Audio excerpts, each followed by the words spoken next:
بسم اللہ الرحمن الرحیم۔ نماز چھوڑنے والے کا انجام۔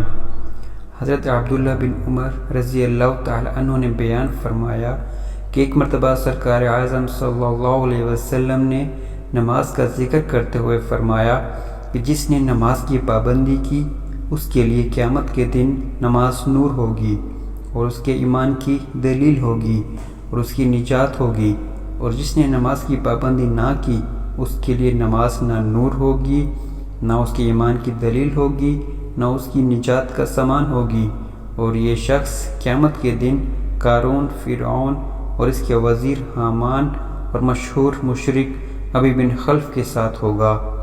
سبق: نماز چھوڑنے کا سخت عذاب ہے۔ نماز کسی صورت بھی معاف نہیں۔ اگر کھڑے ہو کر نہیں پڑھ سکتے تو بیٹھ کر، اگر بیٹھ کر نہیں پڑھ سکتے تو لیٹ کر اشاروں کے ساتھ نماز پڑھنا فرض ہے۔ اللہ پاک ہم سب کو 5 وقت کی نماز پڑھنے کی توفیق عطا فرمائے۔ آمین ثم آمین۔